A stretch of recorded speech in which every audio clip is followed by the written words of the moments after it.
Howdy doody and welcome back. So yesterday I posted a video about half pads, about whether they're good, whether you should use them, whether they affect the saddle fit, and we talked about loads of research that's been done about them. So if you're interested in that before looking at this video, then I'll pop a link up to it and you can have a look at it. If you're here to learn about the Pro-Sorb Half Pad by LeMieux, then sit back, make yourselves a cup of tea and hopefully enjoy.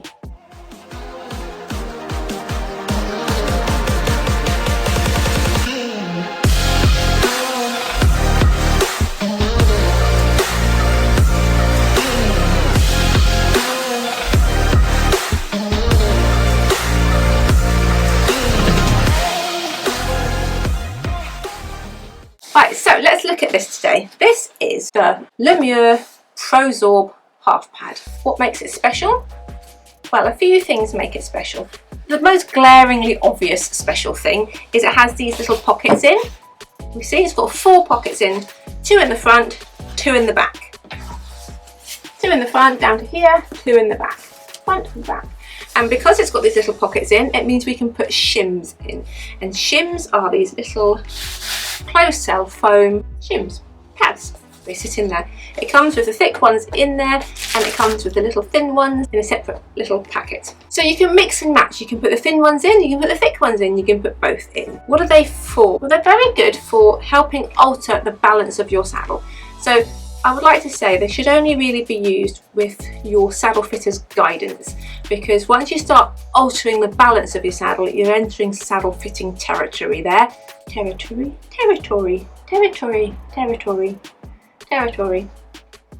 You're entering the world of saddle fitting there. So they should only be used really in an uneven manner with the help of your with the guidance of your saddle fitter. You can use them without the shims in. They've still got that foam protection without the pads in. So even if we take all of the pads out, we still have the sort of saddle pad, half pad, that was used in that research, which is still a closed cell foam half pad.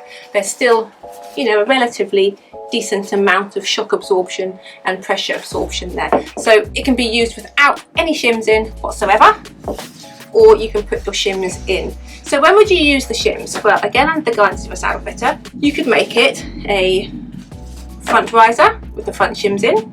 You could make it a rear riser with the rear shims in.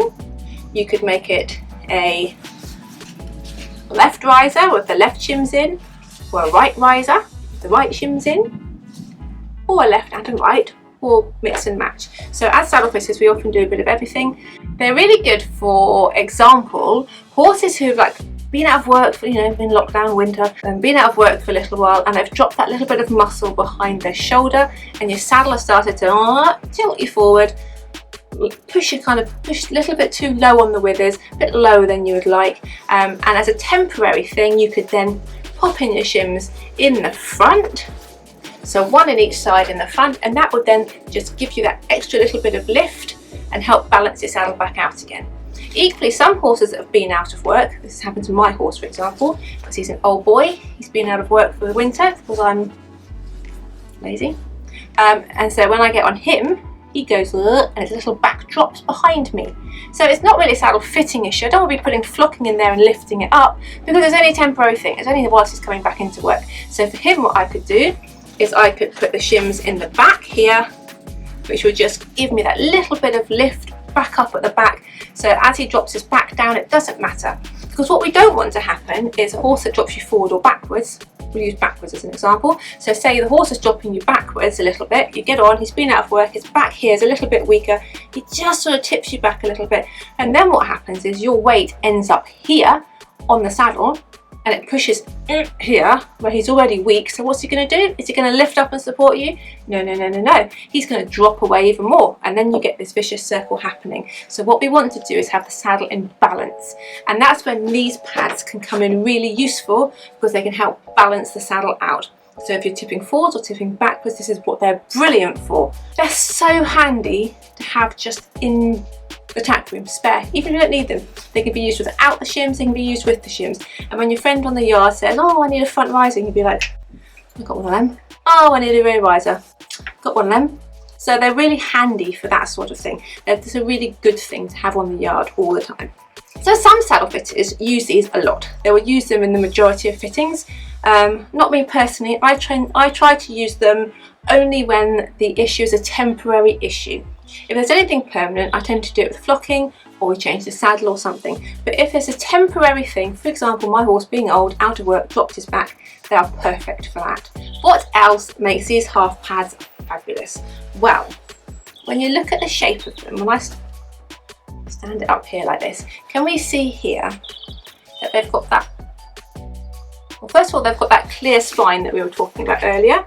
Can you see a completely clear spine? And it's not rigid, because I can do that, but it's kind of rigid enough to hold its shape up.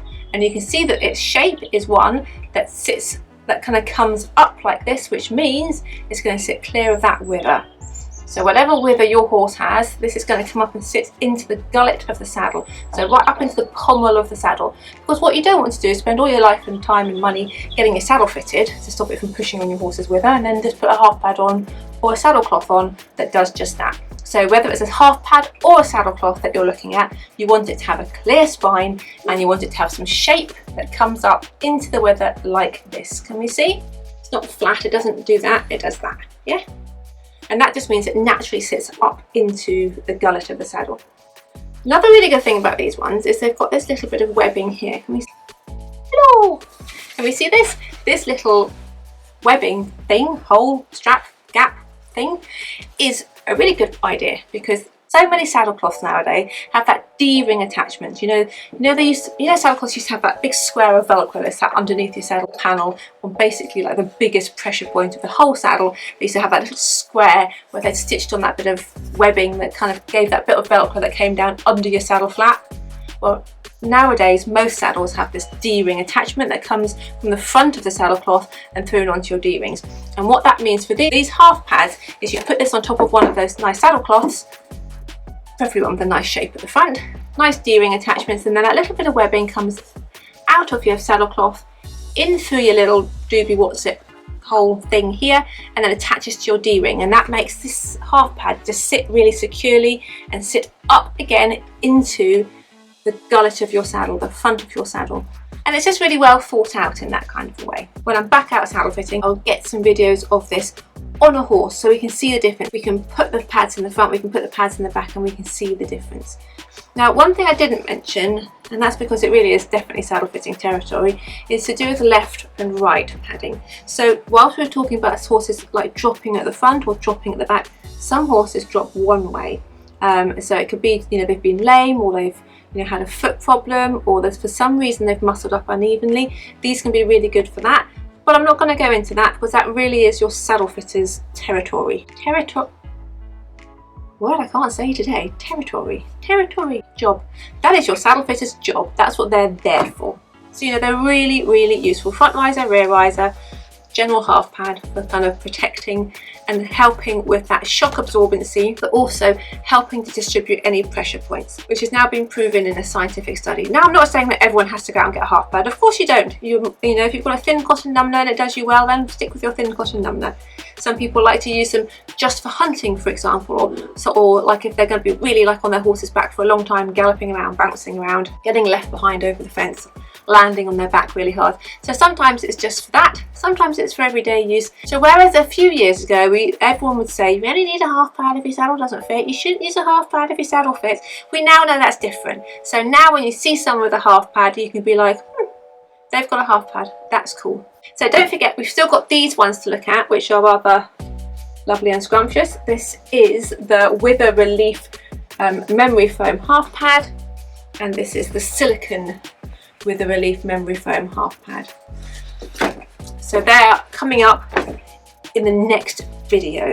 I'm also doing a live video this Friday, and we're going to be looking at half pads in that as well. So if you've got any questions you want to ask about half pads, any burning desires, any questions you have at all about half pads, whether it's about these ones or other ones or just half pads in general or anything like that, then pop along to the live. It will be showing on YouTube and on Facebook, and it will be at 8 PM UK time on Friday the 26th of March 2021. I hope this has been useful in some way, shape or form. some way, shape or form, and has helped you learn a little bit about these Pro-Sorb half pads, and these half pads with the little pockets in them. I probably should tell you how much they cost. They are $54.95 on the Horse Health website, and they come in medium, which is for the sort of 16-inch saddles, 16.5-ish, and large, which is sort of 17, 17.5, 18.